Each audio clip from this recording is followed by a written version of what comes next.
Hi, I'm Catherine, and here today to read another story from Bella Sage. This one is The Moose Who Ate My Fort. Thank you for joining me.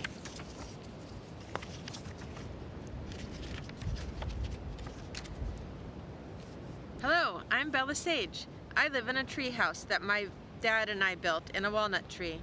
I call the tree Big Wally. Each summer, I plant a garden of fresh fruits and vegetables at the top of the hill, just past Big Wally's shade.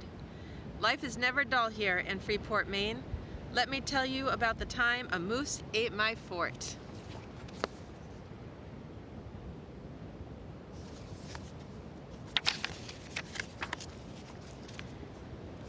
It was late August, and I had been pulling weeds all morning. The grumbling of my stomach let me know that it must be lunchtime. So I grabbed Mom's leftover spaghetti from the fridge and brought it out to the fort. Now my fort was not made of wood like most. Mine was made of sunflowers. Each wall was a row of sunflowers standing straight and tall and growing every day.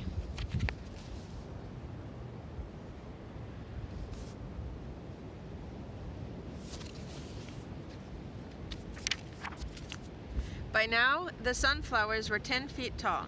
When you looked up from inside the fort, it was like the bright yellow sun shining from all directions. Each flower was staring down at me happily. The seeds on the flowers were almost ripe and ready to be harvested. My mouth was watering just at the thought of Mom's best sunflower seed pancakes with blueberry syrup and whipped cream on top. I set my spaghetti down and plopped on the blanket-covered ground. Out of the corner of my eye, I caught a glimpse of something small, black, and white.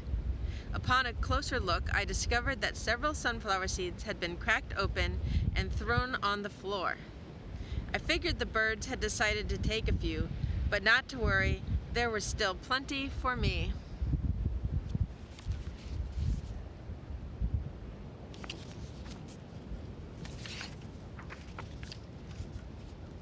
The next morning, with basket in hand, I headed down the winding stone path to gather some strawberries. Oh, that's the strawberries.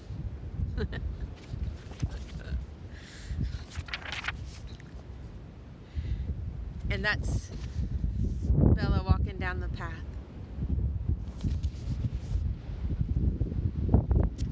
The fresh, sweet scents filled my nose, and thoughts of strawberry shortcake danced in my mind. As I walked past the fort, I saw a pile of white chunks and more sunflower seed shells. My eyes slowly looked up, following the stalk of a nearby sunflower. At the top, there was a flower head about as big as a large pizza pie hanging down over me. It looked as though it had been in a fight. With half of the flowers now gone, it must have lost. My heart sank with disappointment. With every turn of my head, I saw more damage. One flower had been completely devoured. There was a 10-foot-high stalk with nothing at the top. Another flower was knocked over onto the ground, and all the seeds had been stripped away. Trying to comfort me, my brother, who had been nearby practicing his best soccer moves, said, "It's an improvement to the fort.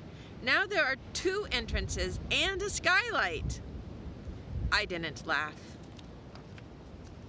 After dark, I fell asleep in my treehouse, listening to the crickets chirping and wondering what was eating my sunflowers.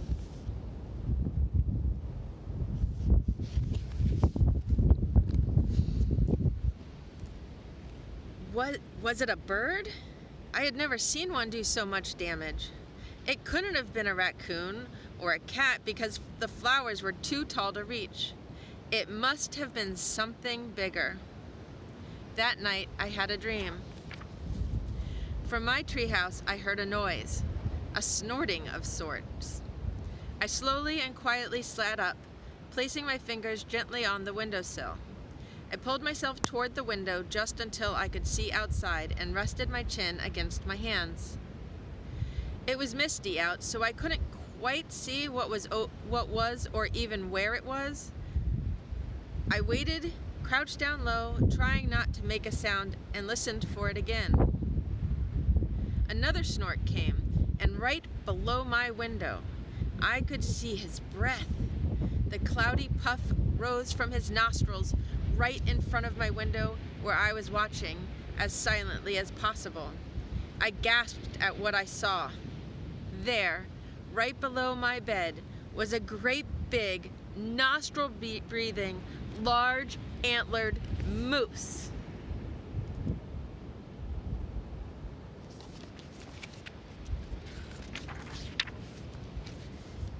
He continued to walk up the hill and over to my garden, where my sunflower fort was. I watched as he reached his head over and ate a big chunk of sunflower, dropping half of it on the ground. What a messy eater, I thought. My mom would never let me get away with throwing so much food on the floor. After eating a few more bites, he continued on, crossing the road and into the little patch of woods across the way until I could no longer see him. When the sun came up the next morning, I wondered, had the moose been real? I got up and looked around, but there was no hoof prints on the muddy ground or anything else except for the half-eaten sunflowers in my garden. What else could it be? Nothing else is tall enough. I was convinced that it must be a moose, and I was going to prove it. Remembering something I saw in a book, I knew just what to do.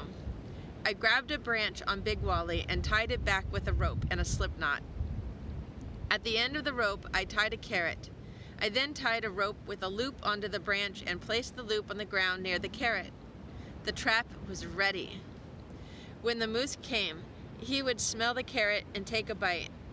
That would pull the knot loose and the branch would go up, pulling the looped rope with it. The moose's leg would be caught in the loop and I would be able to meet the moose who ate my fort.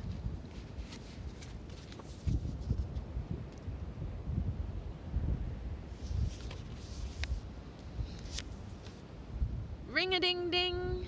Mom rang the dinner bell, which hung on the back porch of the main house. The main house is at the top of the hill just past my garden. I came running because it was lasagna night, and no one makes better lasagna than Mom. Out of breath, I began telling Mom and Dad about the trap. Suddenly, I was interrupted by a loud screech. "My moose!" I yelled as I sprang from my seat and ran towards the trap as fast as I could. Looking at Big Wally, I saw the trap had been sprung and there was something hanging from the rope. "Mom, Dad, come on, I got the moose!" I shouted. The closer I got, the more clear that thing hanging from the trap was. I stopped suddenly when I realized that what was hanging from the rope was not a moose at all. It was, well, I had caught... "Help! Get me down!" My catch of the day began to yell. Yes, it was no moose. It was my brother, Hopi.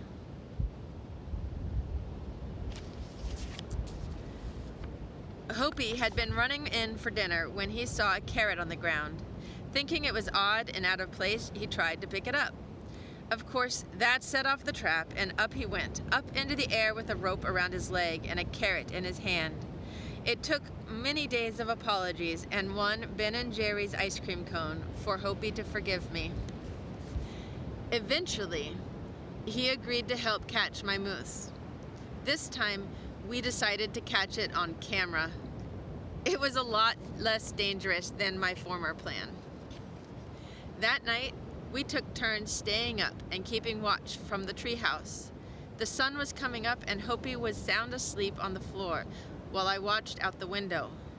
Brr, it was getting cold. So I went over to the chest in the corner and grabbed a blanket. When I sat back down by the window, there was a tiny squirrel sitting on a branch right in front of me. He was up for the morning and already busy eating and gathering seeds. Gathering seeds! Oh no, I thought. The squirrel finished what was in his hand and ran back up the hill and over to the sunflower fort.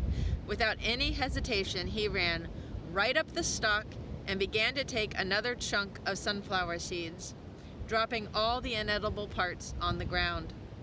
I took a picture and laid down to sleep a few more hours.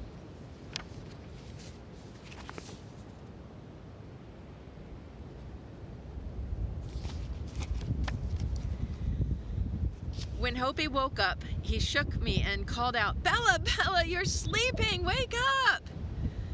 "Just let me sleep," I grumbled. "But Bella, what if the moose comes? You'll miss it." "It already came," I said as I sat up. "What? Did you get a picture? How come you didn't wake me up? Why aren't you more excited?" Hopi exclaimed. Without a word, I turned the camera on and showed him the picture. "Oh," said Hopi. "That was your moose?" he said with a chuckle. "Yep," I replied with a sigh, and with that I turned and went back to sleep. Over the next few days, I'd watch my moose take more and more seeds. Each morning, I hoped they'd be ripe for harvesting before they were all gone. Until finally, the last seed was taken, and I could no longer dream of Mom's super delicious sunflower seed pancakes with blueberry syrup and whipped cream on top. At least my moose had plenty of seeds to make it through the winter, and I had a story of the time the moose ate my fort.